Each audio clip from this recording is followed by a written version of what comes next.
শিক্ষার্থীরা, আশা করি তোমরা সবাই ভালো আছো। তোমাদের আমি আবার ক্যালকুলাস 1 ক্লাস নিয়ে হাজির হয়েছি। তোমাদের আজকে আমি তোমাদের বলেছিলাম যে পরবর্তীতে চ্যাপ্টার 7 অর্থাৎ maximum minimum value of A function অর্থাৎ ফাংশনের গরিষ্ঠ অথবা লঘিষ্ঠ মান নির্ণয় শিখাবো। তো এই ক্লাস থেকে তোমরা যারা সম্মান প্রথম বর্ষের আছো এবং পাস বিএসসি পাস দ্বিতীয় বর্ষের আছো তারা উপকৃত হবে। তোমরা একটু কেয়ারফুলি ক্লাসটা নিবে, কারণ এটা অনেকটা তাত্ত্বিক বিষয় এখানে আছে, যেখানে আমাদের শুরুতেই শিখতে হবে হলো ক্রমবর্ধমান ফাংশন। ক্রমবর্ধমান ফাংশন যদি y f of x function এর জন্য x এর মান বৃদ্ধির সাথে সাথে f of x এর মান বৃদ্ধি পায় অর্থাৎ এখানে f dash x greater than 0 হয়, তবে f of x কে ক্রমবর্ধমান ফাংশন বলে। এখানে আমরা যদি এটাকে চিত্র দিয়ে দেখাই যে x এর মান বৃদ্ধির সাথে সাথে যদি f of x এর মান বৃদ্ধি পায় তাহলে আমরা ফাংশনকে বলবো ক্রমবর্ধমান ফাংশন। আমরা যদি একটা ফাংশন নেই এইরকম যে এইটা, এখানে দেখো এটা যদি y f of x function বিবেচনা করি তাহলে এখানে f dash x বলতে আমরা dy dx এত, এটা বলছি গ্রেটার দ্যান 0। এটা বলতে আমরা কি বুঝি? এটা বলতে আমরা বুঝি এই বক্ররেখার যে কোনো বিন্দুতে স্পর্শকের ঢাল। তাহলে এখানে আমরা একটা স্পর্শক আঁকি, এখানে আমরা যদি একটা স্পর্শক আঁকি যার এটা এই বিন্দুতে কাজ করছে, তাহলে আমাদের এটা ঢাল বলতে কি বুঝি? স্পর্শকের ঢাল। এটা যদি x অক্ষের ধনাত্মক দিকের সাথে সাই কোণ উৎপন্ন করে তাহলে এটা ইকুয়াল টু হয় tan সাই। অর্থাৎ এই ঢালের মান যদি ধনাত্মক হয়, এটা সূক্ষ্ম কোণ হয়, তাহলে এই ঢালের মান ধনাত্মক হয়। সেক্ষেত্রে আমাদের এটা গ্রেটার দ্যান 0 হওয়া মানে কি এই ঢাল ধনাত্মক হওয়া। যদি ঢাল ধনাত্মক হয় অর্থাৎ এটার মান 0 থেকে বড় হয় তাহলে আমরা বলবো এই ফাংশনকে ক্রমবর্ধমান ফাংশন। আর ক্রমহ্রাসমান ফাংশন এটা হলো যে যদি x এর মান বৃদ্ধির সাথে সাথে f of x এর মান হ্রাস পায় তাহলে আমরা এই ফাংশনকে বলবো ক্রমহ্রাসমান ফাংশন। যদি সংজ্ঞায়িত করি, এখানে x এর মান বৃদ্ধির সাথে সাথে f of x এর মান হ্রাস পায়, এখানে হ্রাস পায়, এটার অর্থাৎ হলো dy dx equal to f dash x এটা লেস দ্যান 0 হয়। এটা লেস দ্যান কখন 0 হবে? যখন আমাদের চিত্রটা এরকম হয়, যে এরকম হয়। এখানে আমরা যদি এই বিন্দুতে স্পর্শক আঁকি তাহলে এটা দেখো x অক্ষের ধনাত্মক দিকের সাথে যদি সাই কোণ উৎপন্ন করে তাহলে dy dx equal to এটার ক্ষেত্রে tan সাই হয়। এখানে সাই কোণটা দেখো স্থূল কোণ হলে পরে tan যদি 90 ডিগ্রির চেয়ে বড় কোনো কোণ হয় তাহলে tan এর মান হয় ঋণাত্মক, তাহলে সেটা হয় কি লেস দ্যান 0। তাহলে এই ফাংশনের ক্ষেত্রে আমাদের ফাংশনটি ক্রমহ্রাসমান ফাংশন হবে, অর্থাৎ x এর মান বৃদ্ধির সাথে সাথে f of x এর মান হ্রাস পাচ্ছে, এজন্য এটা হয় ক্রমহ্রাসমান ফাংশন। আর ক্রমহ্রাসমান ফাংশনের ক্ষেত্রে আমাদের এটার স্পর্শকের ঢাল ঋণাত্মক হয়, ক্রমবর্ধমানের ক্ষেত্রে স্পর্শকের ঢাল বৃদ্ধি পায়। এবার আমরা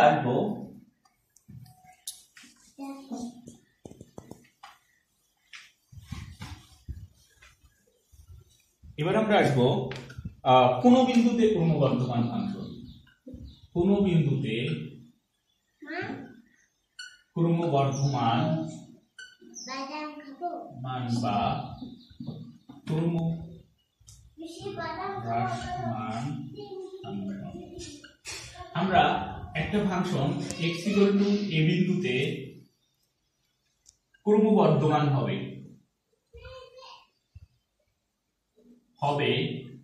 যদি এরকম হয় যে এখানে limit h tends to 0 plus f of a plus h greater than f of a plus h, f of a এটা হয় এবং limit h tends to 0 minus f of a plus h এটা less than f of a হয়। তাহলে আমাদের এইটা দেখি, এটা হলো আমাদের লেফট লিমিট। লেফট লিমিটের ক্ষেত্রে আমরা যদি ক্রমবর্ধমানের ফাংশনের সংজ্ঞাটা বিবেচনা করি, যে এখানে ধরো x এর মান বৃদ্ধির সাথে সাথে আমরা যদি এখানে ঢাল বিবেচনা করি,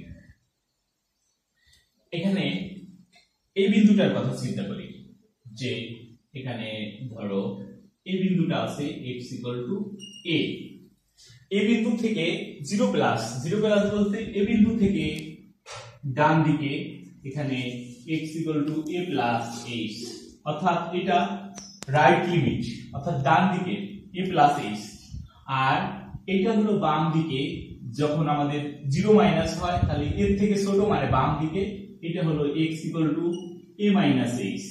এই এখানে 0 মাইনাস দেওয়ার জন্য এখানে a plus h দেওয়ার পরেও আমরা যখন মাইনাস বসাবো তখন এটা ছোট হবে। তাহলে এই বিন্দুতে যদি আমরা বিবেচনা করি, এখানে হলো আমাদের f of a, আর এই বিন্দুতে হলো f of a minus h, আর এই বিন্দুতে হলো f of a plus h। এখন আমাদের ক্রমবর্ধমান ফাংশনের ক্ষেত্রে আমরা পেলাম কি, এখানে f of a plus h greater than f of a, আবার f of a minus h, অর্থাৎ এই বিন্দুতে f of a minus h এর মানটা f of a থেকে ছোট হয়, তাহলে বিষয়টা এরকমই দাঁড়ায়। ঠিক আছে, তাহলে আমাদের যদি এরকম হয় তবে আমরা f of x ফাংশনকে x a বিন্দুতে ক্রমবর্ধমান বলবো। একইভাবে আমরা যদি এরকম পাই যে x a বিন্দুতে ক্রমহ্রাসমান হবে, ক্রমবর্ধমান না হয়ে আমরা যদি ক্রমহ্রাসমান বিবেচনা করি, ক্রমহ্রাসমান হবে যদি এটার উল্টোটা হয়, অর্থাৎ এটা লেস দেন হয়, এটা যদি গ্রেটার দেন হয়, তাহলে আমরা এই বিন্দুতে বলবো ক্রমহ্রাসমান function.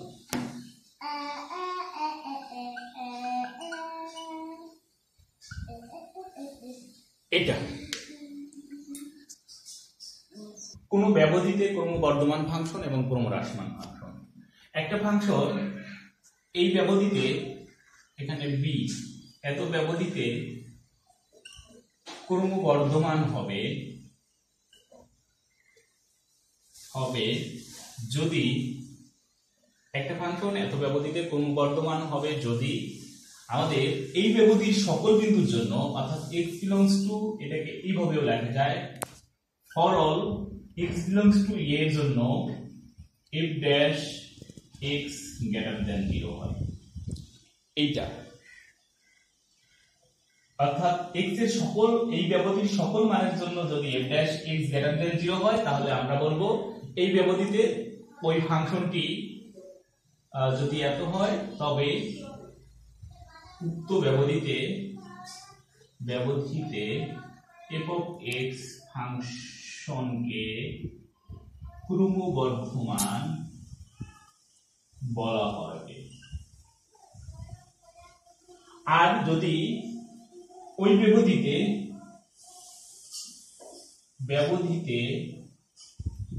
f dash x less than 0 হয়, তাহলে আমরা বলবো এই ব্যবধিতে ফাংশনটি ক্রমহ্রাসমান ফাংশন। তো এটা দিয়ে আমাদের অঙ্ক করতে হবে। আমি এর মধ্যে একটা অঙ্ক তোমাদের আমি দেখাবো।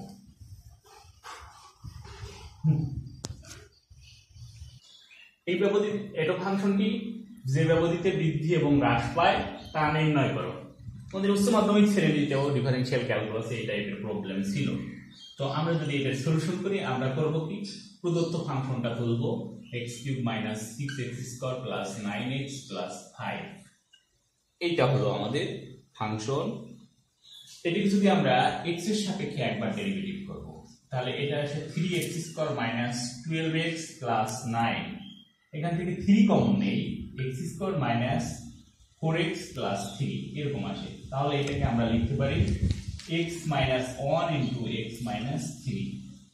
এভাবে আমরা এটাকে উৎপাদকে বিশ্লেষণ করতে পারি। এবার আমরা এটার ব্যবধি নির্ণয় করার জন্য f dash x equal two 0 বসাবো। বসালে পরে 3 into x minus 1 into x minus 3 সমান 0। তাহলে এখান থেকে আমরা পাই x minus 1 into x minus 3 সমান 0। এখান থেকে আমরা পাই x ইকুয়াল টু 1 অথবা x ইকুয়াল টু 3। এবার তাহলে এখানে আমরা লিখব, আমরা যদি একটা বাস্তব সংখ্যা রেখা আঁকি, বাস্তব সংখ্যা রেখা এখানে মাঝখানে ধরো শূন্য বিন্দুটা আছে, x ইকুয়াল টু 1 এখানে, x ইকুয়াল টু 3 হলো এখানে। তাহলে x ইকুয়াল টু 1 ও x ইকুয়াল টু 3 বিন্দু দুইটি বাস্তব সংখ্যাকে, অর্থাৎ বাস্তব সংখ্যা রেখাকে এখানে minus infinity less than x less than 1, তারপরে 1 less than x less than 3 ও 3 less than x less than infinity এত ব্যবধিতে বিভক্ত করে। আমাদের এইটা এই যে দুইটা বিন্দু পেলাম, মূলত এই দুইটা বিন্দুকে আমরা বলি সন্ধি বিন্দু বা ক্রিটিক্যাল পয়েন্ট। এই ক্রিটিক্যাল পয়েন্ট দ্বারা এই বাস্তব সংখ্যা রেখা তিনটা ব্যবধিতে বিভক্ত হয়। এটা তিনটা ব্যবধিতে বিভক্ত হয়। একটা ব্যবধি হয় মাইনাস ইনফিনিটি থেকে এখানে মাইনাস ইনফিনিটি থেকে 1 পর্যন্ত, আর একটা হলো 1 থেকে 3 পর্যন্ত, আর একটা হলো 3 থেকে বড় অর্থাৎ 3 থেকে প্লাস ইনফিনিটি পর্যন্ত। তো আমরা এই ব্যবধিটাকে আমরা x লেস দ্যান 1 লিখতে পারি, আবার এটাকেও আমরা x গ্রেটার দ্যান 3 লিখতে পারি। এটা লিখলেই ওইটা বোঝায়। তো আমরা এখানে ইনফিনিটি দিয়ে সরাসরি লিখে দেখাচ্ছি। তো এর পরবর্তীতে অন্য অঙ্কে যদি আমি এটা লিখে দেই তাহলে তোমরা বুঝবা যে এটা x লেস দ্যান 1 আর এটা x গ্রেটার দ্যান 1, একই কথা বোঝায়। তো তাহলে আমরা পাই এইটা। এখন আমরা বের করব কি কোন ব্যবধিতে ফাংশনটা বৃদ্ধি পায়, কোন ব্যবধিতে হ্রাস পায়। সেটার জন্য আমাদের কি করতে হবে, এই ব্যবধির সকল মানের জন্য আমরা f ড্যাশ x এর মান বসাবো। যদি গ্রেটার দ্যান 0 হয় তাহলে বৃদ্ধি পায়, লেস দ্যান 0 হলে হ্রাস পায়। তাহলে এখানে -1 less than x less than 1 ব্যবধিতে f dash x আমাদের কি হয়, আমরা এই 1 থেকে মাইনাস ইনফিনিটির মধ্যে যে কোনো মান বসাবো। বসায় যদি এটার চিহ্ন ঋণাত্মক আসে তাহলে আমরা বলবো সব বিন্দুর জন্যই এটা ঋণাত্মক আসবে। আমরা দেখো 1 থেকে মাইনাস ইনফিনিটির মধ্যে যদি 0 বসাই, 0 বসালে আমাদের আসবে, এখানে যদি 0 বসাই এখানে যদি আমরা 0 বসাই, 0 বসালে এটাও 0 এটাও 0, এখানে -1 -3, তাহলে মাইনাস মাইনাসে +3 +9 আসে, এই জন্য এটা আসবে গ্রেটার দ্যান 0। এইভাবে স্বাভাবিকভাবে বোঝার চেষ্টা করতে হবে। এখানে 0 বসাবো, 0 বসালে এখানে আমাদের আসবে কি 0 বসালাম এখানে -1 এখানে -3, -1 আর -3 গুণ করলে +3 +3 9, অর্থাৎ +9 এটা কি গ্রেটার দ্যান 0, গ্রেটার দ্যান 0 এর জন্য এটা গ্রেটার দ্যান 0। যে কোনো একটা বিন্দুতে যদি গ্রেটার দ্যান 0 আসে তাহলে বুঝতে হবে ওই ব্যবধির সকল বিন্দুতে এটা গ্রেটার দ্যান 0 আসবে।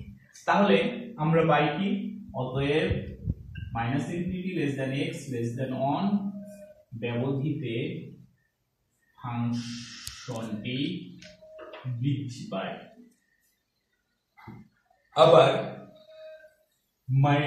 এটা হলো 1 less than x less than 3 ব্যবধিতে f dash x, এইটা আমরা বসাই। এখানে 1 আর 3 এর মধ্যে আমাদের আছে 2, অথবা যে কোনো মানই তোমরা বসাতে পারো। এখানে 2 যদি বসাই, 2 বসালে 2 -1 এটা আসে +1 আর এটা আসে -1, প্লাস মাইনাসে কি হয় মাইনাস, তার মানে কি এটা লেস দ্যান 0, এটা লেস দ্যান 0 হয় আমাদের। তাহলে এটা যদি লেস দ্যান 0 হয়, আমি আবার দেখাই এই ব্যবধির জন্য এখানে আমরা যদি f of f ড্যাশ -1 বসাই, -1 বসালে 3 ইনটু আমরা এখানে বসাবো হলো 1 আর 3 এর মধ্যে আমরা 2 বসাবো। যদি 2 বসাই তাহলে এখানে আসবে plus 2 3 into 2 minus 1 into 2 minus 3, তাহলে এখানে 3 ইন্টু 1 ইন্টু মাইনাস 1, তার মানে এখানে মাইনাস 3 এটা কি লেস দ্যান 0, এই লেস দ্যান 0 এইটা বিবেচনা করেই আমরা এখানে f dash x less than 0। তোমাদের আমি বলছি যে একটা বিন্দুতে যদি ওই ব্যবধির একটা বিন্দুতে যদি লেস দ্যান 0 হয় তাহলে বুঝতে হবে সব বিন্দুতে 0, তাহলে আমরা একবারে এইভাবে লিখে দিতে পারি।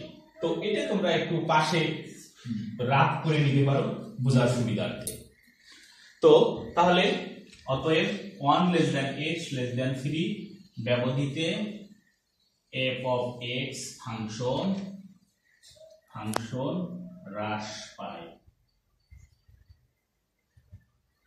তারপরে আবার আমরা নির্ণয় করব, এখানে আমি এরপরের লাইনটা আমরা এখান থেকে শুরু করি, এই ব্যবধিতে শুরু করব। এবার 3 less than x less than infinity ব্যবধিতে f ড্যাশ x, এখানে 3 থেকে বড় অর্থাৎ 4 বসাই। 4 বসালে আমাদের কি হবে, 4 বসালে আমাদের এখানে f ড্যাশ 4 সমান 3 ইন্টু 4 মাইনাস 1 4 মাইনাস 3, তার মানে এখানে 3 ইন্টু 1 ইন্টু 1, তাহলে এখানে আসে 2, সরি 3 ইন্টু এখানে 4 মাইনাস 1 মানে 3 আর হচ্ছে 4 মাইনাস 1 মানে 1, তাহলে এখানে আসবে প্লাস 9, অর্থাৎ এটা গ্রেটার দ্যান 0 হয়। তাহলে আমরা এই ব্যবধিতে পাবো ফাংশনটি গ্রেটার দ্যান 0 হয়। অতএব 3 less than x less than infinity ব্যবধিতে ফাংশনটি বৃদ্ধি পায়। তাহলে আমরা বলতে পারি আমাদের প্রথম ব্যবধিতে, এই ব্যবধিতে ফাংশনটি বৃদ্ধিপ্রাপ্ত অর্থাৎ ক্রমবর্ধমান, এই ব্যবধিতে ফাংশনটি ক্রমহ্রাসমান, আর এই ব্যবধিতে ফাংশনটি ক্রমবর্ধমান। তাহলে আমরা সকল অঙ্কের ক্ষেত্রেই আমরা এটা পাবো। যদি একটা ব্যবধিতে পাই, এরকম ধারাবাহিকভাবে ব্যবধিগুলি লিখি, একটা ব্যবধিতে যদি ক্রমবর্ধমান পাই তাহলে পরের ব্যবধিতে ক্রমহ্রাসমান হবে, তারপরের ব্যবধিতে আবার ক্রমবর্ধমান হবে, এইভাবে পর্যায়ক্রমে যাবে। তাহলে আমরা পেলাম ফাংশনটি এত ব্যবধিতে বৃদ্ধি পায়, এত ব্যবধিতে হ্রাস পায়, আর এত ব্যবধিতে আবার বৃদ্ধি পায়। এটাই আনসার। শিক্ষার্থীরা, বিষয়টা অনেক গুরুত্বপূর্ণ, আশা করি সবাই আমার ক্লাসটা মনোযোগ সহকারে দেখলে তোমরা এটা বুঝতে পারবা। এখানে ফাংশনের গরিষ্ঠ ও লঘিষ্ঠ মান, আমরা এখানে x অক্ষের উপর আমরা যদি y f of x function বিবেচনা করি, তাহলে ফাংশনের x হচ্ছে কি স্বাধীন চলক, y হচ্ছে অধীন চলক, অর্থাৎ y x এর মানের জন্য ফাংশনের যে মান সেটা হলো ফাংশনাল ভ্যালু। তো এখানে আমরা একটা অবিচ্ছিন্ন ফাংশনের লেখচিত্র আঁকছি, অবিচ্ছিন্ন ফাংশনের লেখচিত্র আঁকছি। এই লেখচিত্রে x equal to a, x equal to b, x equal to c, x equal to d, x equal to a এই বিন্দুগুলি চিহ্নিত করছি। এই বিন্দুতে ফাংশনের মান যেটা সেটা f of a, f of b, f of c, f of d, f of e। এখানে f of a বলতে এখান থেকে এইটুকু দূরত্ব। আমাদের গরিষ্ঠ মান, ফাংশনের গরিষ্ঠ মান বলতে বোঝায় যে কোনো ফাংশনের একটা x এর একটা মানের জন্য ফাংশনের যে মানটা, এই মানটা যদি তার নিকটস্থ অন্যান্য মানের চেয়ে বড় হয়, অর্থাৎ x এর এই পাশের একটা মান নিলাম, সেই মানের জন্য এই ফাংশনের যে মানটা এই a মানের চেয়ে ছোট, আবার এই a এর পরে একটা মান নিলাম যার জন্য এই মানটার থেকে আবার এই পাশেরটা ছোট হয়, তাহলে আমরা x equal to a বিন্দুতে যে f of a এই মানকে বলবো এই ফাংশনের গরিষ্ঠ মান বা সবচেয়ে বড় মান। ঠিক একইভাবে কোন ফাংশনের একটা বিন্দুতে যে মান পাবো ওই মানটার থেকে যদি তার পার্শ্ববর্তী অন্যান্য মানের চেয়ে ছোট হয়, তাহলে আমরা এই মানকে বলবো লঘিষ্ঠ মান বা ছোট মান। তো এই ফাংশনের ক্ষেত্রে এইটার জন্য এই বিন্দুতে এই মানের জন্য অন্য এর পার্শ্ববর্তী অন্যান্য মানের জন্য যে মানগুলি পাওয়া যায় তার থেকে এই মানটা বড়, এই জন্য এই মানকে আমরা বলবো এই ফাংশনের এই বিন্দুতে গরিষ্ঠ মান। আবার এই বিন্দুতে অন্যান্য বিন্দুর চেয়ে এই মানটা বড়, ছোট, এই জন্য আমরা এটাকে বলবো লঘিষ্ঠ মান বা ছোট মান। এরপরে এই বিন্দুতে এই যে আরেকটা টুপির মতো আসছে, এটা এর সর্বোচ্চ মান আমরা এটা যদি ধরি f of c যদি সর্বোচ্চ হয়, এর পাশের মানের থেকে এটা বড়, আবার এই পাশের মানের থেকেও এটা বড়, তাহলে f of c ও একটা গরিষ্ঠ মান। আবার এইটার জন্য এখানে দেখো এর আশপাশের বিন্দু থেকে এই মানটা ছোট, এই জন্য এটা হচ্ছে লঘিষ্ঠ মান আরেকটা, এটা হবে আরেকটা গরিষ্ঠ মান। এরকম ভাবে কোন ফাংশনের একটা অবিচ্ছিন্ন লেখচিত্রের ক্ষেত্রে কোন বিন্দুতে যদি যে মানটা পাওয়া যায় ওই মানটা যদি ওর আশপাশের অন্যান্য বিন্দুর থেকে ফাংশনের বড় মান যদি বড় হয় তাহলে ওইটাকে আমরা গরিষ্ঠ মান, আর যদি ছোট হয় তাহলে সেটাকে আমরা বলবো লঘিষ্ঠ মান। তো এই গরিষ্ঠ মান এবং লঘিষ্ঠ মান যেসব বিন্দুতে পাওয়া যায় ওই সব বিন্দুগুলিকে আমরা বলি সন্ধি বিন্দু। এখানে সন্ধি বিন্দু, সন্ধি বিন্দু হচ্ছে যে বিন্দুতে ফাংশনের গরিষ্ঠ বা লঘিষ্ঠ মান পাওয়া যায় ওই সব বিন্দুগুলিকে আমরা বলি সন্ধি বিন্দু। এই সন্ধি বিন্দু আসারও আরেকটা ব্যাপার আছে যে আমরা ফাংশনকে এক্স এর সাপেক্ষে যদি একবার ডেরিভেটিভ করি তাহলে যেটা পাবো, এক্স এর সাপেক্ষে একবার ডেরিভেটিভ করলে আমরা যেটা পাবো এটা হবে কি dy dx equal to f dash x। এটা দ্বারা কি বোঝায়? এই ফাংশনের যে কোনো বিন্দুতে স্পর্শকের ঢাল বোঝায়। তাহলে আমরা যদি এই বিন্দুতে স্পর্শক বের করি, এই ঢাল হবে কি x অক্ষের সমান্তরাল। x অক্ষের সমান্তরাল হলে আমরা জানি কি dy dx ইকুয়াল টু 0 হয়। আবার এই বিন্দুর ক্ষেত্রেও আমাদের এটা হবে x অক্ষের সমান্তরাল, এটার ক্ষেত্রে x অক্ষের সমান্তরাল, এটার ক্ষেত্রে x অক্ষের সমান্তরাল, এটার ক্ষেত্রে x অক্ষের সমান্তরাল হয়। এজন্য কোন ফাংশনকে আমরা y equal to f of x যদি ফাংশন হয় তাহলে এর গরিষ্ঠ লঘিষ্ঠ মান নির্ণয় করার জন্য আমরা সর্বপ্রথম এটাকে x এর সাপেক্ষে একবার ডেরিভেটিভ করে ইকুয়াল টু 0 বসাই। 0 বসাইয়া অর্থাৎ dy dx ইকুয়াল টু 0 বসালে x এর যে মান পাই এই মান সমূহকে আমরা বলি সন্ধি বিন্দু। এখানে আমাদের এই যে লেখচিত্র আঁকছি এই লেখচিত্রের ক্ষেত্রে সন্ধি বিন্দুগুলি হলো x equal two a b c d e এই ইত্যাদি। আমি শুধু এইগুলি দেখাইছি, এই পর্যন্ত দেখাইছি চিত্রটা, এই জন্য এখানে আমাদের সন্ধি বিন্দুগুলি হবে এত।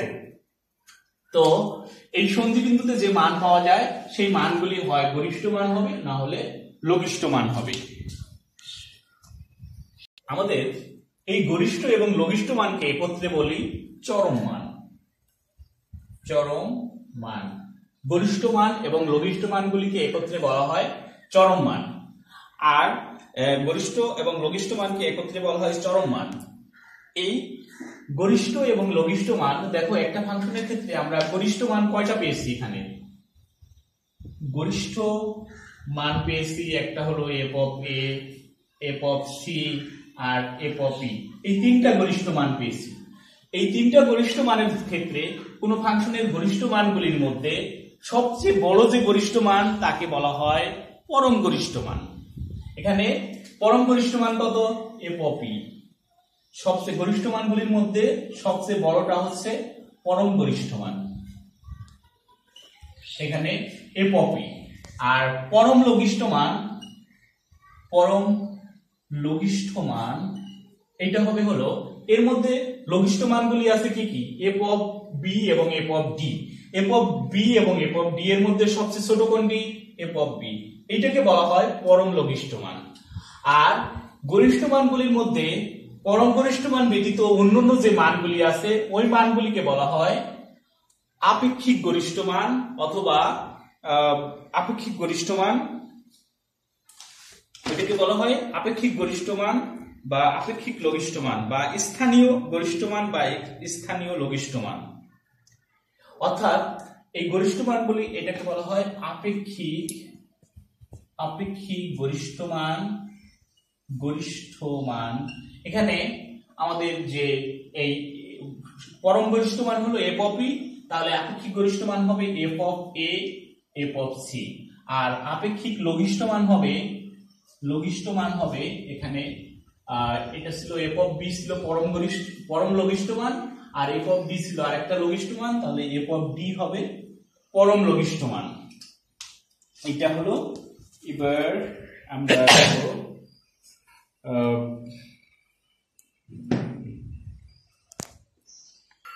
এখানে আমাদের যে চিত্র আছে চিত্রে এখানে আমি একটু লিখে দেখালাম পরম গরিষ্ঠ মান f অফ e, পরম লঘিষ্ঠ মান f অফ b, আর হচ্ছে স্থানীয় গরিষ্ঠ মান f of a, f of c, আর স্থানীয় লঘিষ্ঠ মান f অফ d। তো এইগুলি এবার আমরা গরিষ্ঠ মান এবং লঘিষ্ঠ মান বিদ্যমান থাকার শর্তের একটা উপপাদ্য আছে, উপপাদ্যটা তোমাদের শিখাবো। এটা পরীক্ষায় প্রায়শই আসে, জাতীয় বিশ্ববিদ্যালয় পরীক্ষায়। শিক্ষার্থীরা আমরা যে উপপাদ্যটা শিখবো, এর আগে দুইটা উপপাদ্য আছে তোমাদের, যে প্রথম যে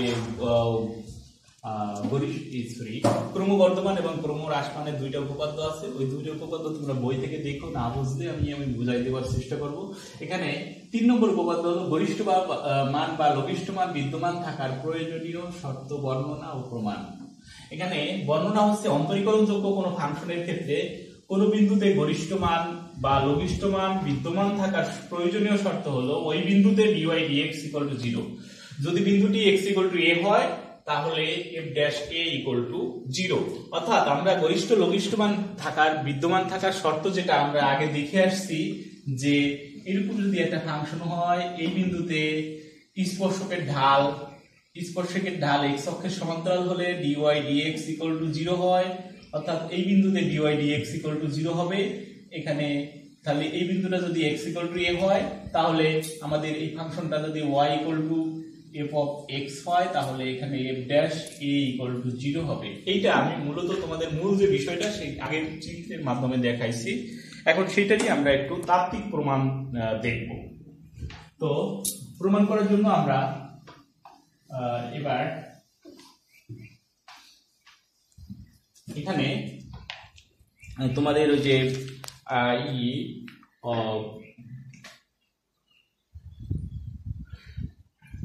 তোমরা যে 2 এর সি চ্যাপ্টারে শিখেছো অন্তরীকরণ যোগ্যতা, অন্তরীকরণ যোগ্যতার একটা বিন্দুতে অন্তরীকরণ যোগ্যতার যে সংজ্ঞা, ওই সংজ্ঞাটা এখানে আমি ব্যবহার করে প্রমাণ করব।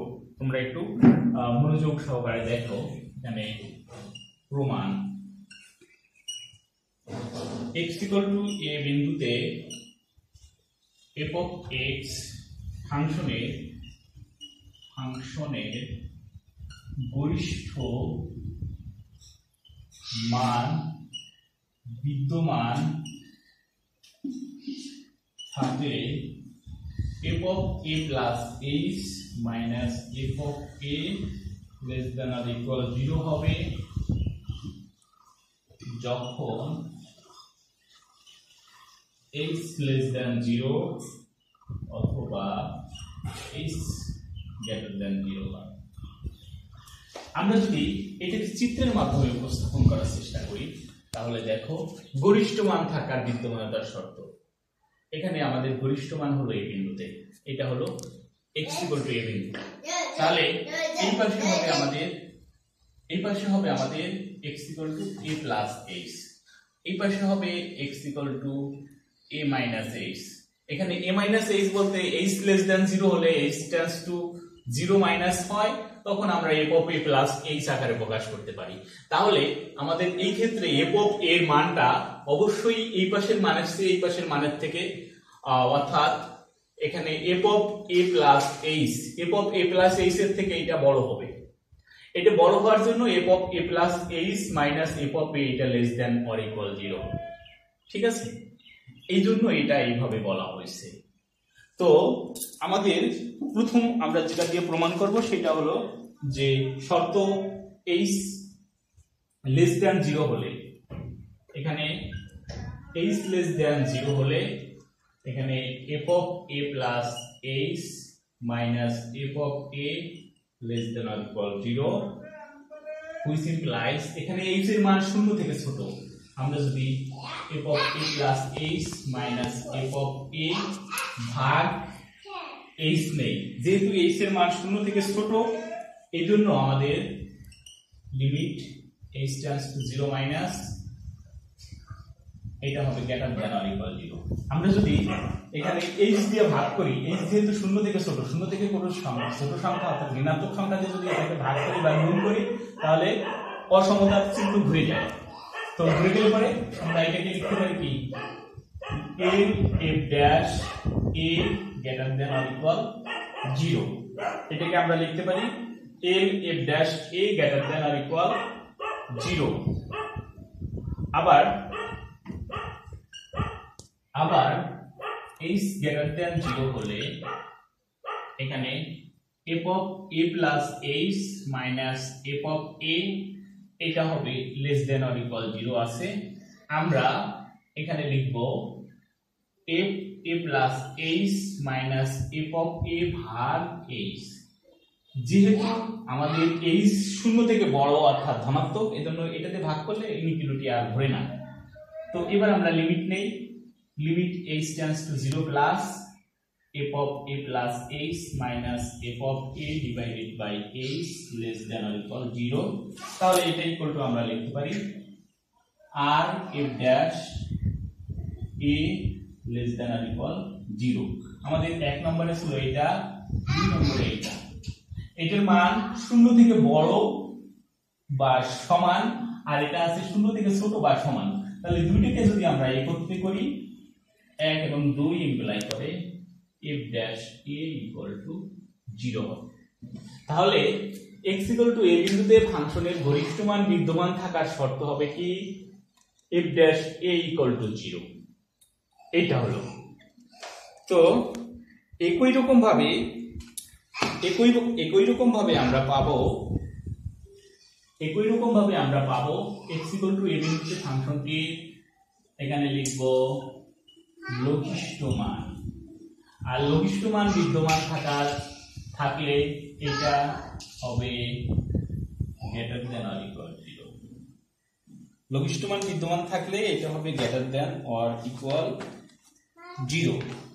তো এটা গ্রেটার দ্যান অর ইকুয়াল যদি 0 হয়, তখন আমাদের বিষয়টা এরকম দাঁড়ায় যে এটা যদি আমরা এইভাবে চিত্রটাতে, এটা এখানে সবচেয়ে সর্বনিম্ন এটা হলো x equal to a, এর এই পাশে একটা নিলাম, এটা a minus h, এটা হলো a plus h। তাহলে এখানে f of a হলো সবচেয়ে ছোট, তাহলে এর পাশেও বড় f of a plus h ও বড়, ওই পাশে a plus h বড়। তাহলে এর থেকে যদি f of a যদি বিয়োগ করি, এটা বড়, এর থেকে এটা বিয়োগ করি, তাহলে গ্রেটার দ্যান অর ইকুয়াল 0 হবে। যখন h লেস দ্যান 0 হয়, লেস দ্যান 0 মানে হলো এইটা a minus h, আর গ্রেটার দ্যান 0 হলো a plus h। এটা লিখছি। তাহলে h less than 0 হলে আমাদের এটা হবে কি, এটা ছিল আমাদের greater than or equal 0। তাহলে এটা যদি করি, ওই মাইনাস যেহেতু h ছোট, তাহলে এটা হবে less than or equal 0। এটা হবে less than or equal 0। তাহলে এটা হবে কি less than or equal 0। আবার greater than 0 হলে এটা ছিল আমাদের মূল অবস্থায় greater than or equal 0, তারপর বরাবরই এটা greater than or equal 0 হবে, এটা greater than or equal 0 হবে। আর এটা যদি greater than or equal 0 হয়, তাহলে এটা হবে greater than or equal 0। তাহলে আমরা এটার ক্ষেত্রেও আমরা পাই 1 এবং 2 হতে পাই এটা equal to 0, f dash a equal to 0। ঠিক আছে? তাহলে আমরা পেলাম যে গরিষ্ঠ মান এবং কোন বিন্দুতে গরিষ্ঠ মান এবং লঘিষ্ঠ মান বিদ্যমান থাকার প্রয়োজনীয় শর্ত হলো f dash a equal to 0। তো এখন আমরা এটা আমরা উচ্চতর মাধ্যমিক শ্রেণীতেও শিখেছি, আমাদের এটার গরিষ্ঠ এবং লঘিষ্ঠ মান নির্ণয় করতে হবে। তো এটা নিয়ে আরো উচ্চতর আলোচনা আমরা পরবর্তী ক্লাসগুলিতে করব। তো ততক্ষণ পর্যন্ত আমি আজকে এই ধরনের করাচ্ছি। এটা এই পর্যন্ত আমাদের যে প্রবলেমগুলি থাকে, প্রবলেমগুলি পাও তোমরা এইগুলি করবা। আর পরবর্তী ক্লাসে আরো উচ্চতর কতগুলি বিষয় আছে, যেমন ইনফ্লেকশন বিন্দু, সন্ধি বিন্দু তো শিখেছি, ইনফ্লেকশন বিন্দুটা নিয়ে আলোচনা করব। তো ততক্ষণ পর্যন্ত আমি এটা করাই। এখানে f dash x equal to এখানে আছে 3x square minus 12x plus 9। এখানে আমরা যদি একটু ক্যালকুলেশন করে রাখি, এখানে x square minus 4x plus 3, এখানে 3 into x minus 3 into x minus 1 নির্ধারণ করলে, এখানে f double dash x যদি করি, দুইবার অন্তরীকরণ করি, তাহলে এখানে আসবে 6x minus 12।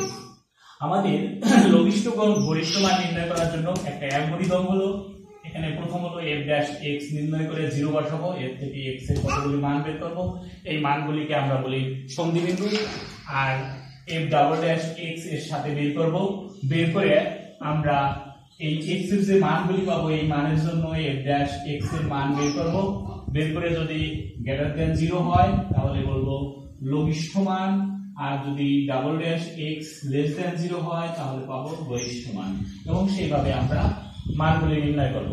তো এখন আমরা f dash x equal to 0 হলে আমরা পাই 3 into x minus 3 into x minus 1 সমান 0। তাহলে x minus 3 x minus 1 equal to 0, x equal to আসে 1।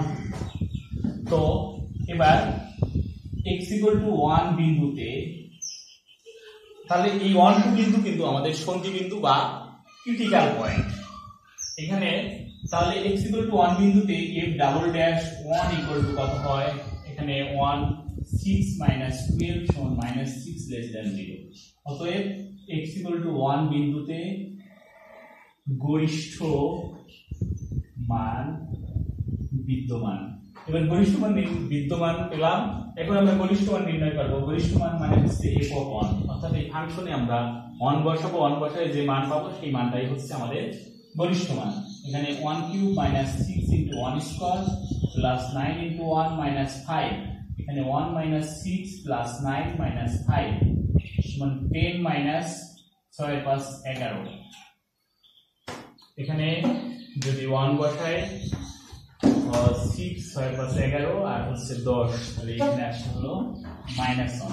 এটা হলো আমাদের ফাংশনের গরিষ্ঠ মান। একইভাবে আমরা লঘিষ্ঠ মান নির্ণয় করব। এখানে x equal to 3, এটা ছিল হলো আমাদের x equal to 3, তাহলে x equal to 3 বিন্দুতে f double dash 3 equal to, এখানে ছিল 6 into 3 minus 12, 18 minus 12 মানে 6 greater than 0। অতএব x equal to 3 বিন্দুতে লঘিষ্ঠ মান বিদ্যমান। তাহলে লঘিষ্ঠ মান বিদ্যমান হলে আমরা লঘিষ্ঠ মান কি পাই, f of 3 equal to 3 cube minus 6 into 3 square plus 9 into 3 minus 5, 27 minus 6 9 54 plus 27 minus 5, 27 দিয়ে 54 বাদ যায় থাকে -5। তাহলে অতএব ফাংশনটির গরিষ্ঠ মান -1 এবং লঘিষ্ঠ মান -5। এটা তো আমি তোমাদের আরেকটা নিউজ দিয়ে শেষ করব, সাথে একটি গল্প বলবো। সেটা হলো, তোমরা দেখেছো যারা রেগুলার ক্লাস করছো, কলেজেও ক্লাস করছো, তাদের জন্য বলছি। এখানে আমরা ডিফারেন্সিয়াল ক্যালকুলাসে আর 2টা চ্যাপ্টার আছে, অষ্টম এবং নবম। এই 2টা চ্যাপ্টারের পরে আর ইন্টিগ্রাল ক্যালকুলাসের আরেকটা গুরুত্বপূর্ণ চ্যাপ্টার আছে। এই 3টা চ্যাপ্টার শেষ করলে বইয়ের প্রায় 90% শেষ হয়ে যাবে। আপাতত আমাদের 75% কোর্স প্রায় কমপ্লিট। তোমরা এর পরবর্তী ক্লাসগুলিও একটু ধারাবাহিকভাবে মনোযোগ সহকারে দেখবে যে তোমাদের কোর্স আমি এটা কমপ্লিট করে ফেলতে পারবো, এবং এরপরে আমি তোমাদের অন্য কোনো কোর্স হয়তো নিয়ে আলোচনা করব। তো তোমাদের একটা গল্প দিয়ে এখানে শেষ করব। মহাজ্ঞানী বা বিজ্ঞানী আমরা যাই বলি, নিউটন, তিনি তখন ইউরোপে প্লেগ রোগের প্রাদুর্ভাব হয়। তো সেই প্লেগ রোগের প্রাদুর্ভাবের সময় সকল বিশ্ববিদ্যালয় বন্ধ হয়ে যায়। তখন উনি বাড়ি চলে আসেন। বাড়ি চলে এসে একদিন আপেল গাছের নিচে শুয়েছিল। তো গাছ থেকে সেই সময় একটা আপেল পড়ে। সেই আপেল পড়া দেখে তার মনের মধ্যে একটা ভাবনা জাগে যে আপেলটা উপরের দিকে গেল না কেন, পাশে গেল না কেন, নিচের দিকে আসলো কেন। তো এখান থেকে সে মহাকর্ষ সূত্র আবিষ্কার করেন, বা তিনি মহাকর্ষ সূত্র আবিষ্কার করেন। ঠিক তোমরাও এরকম একটা সিচুয়েশন পার করতেছো, তোমরা যে যার যার বাড়িতে আছো, তোমরা এরকম চিন্তা ভাবনা করে নতুন নতুন বিষয় আবিষ্কার করবে, এই প্রত্যাশা রেখে আজকের ক্লাস এখানে শেষ করছি। ধন্যবাদ তোমাদের।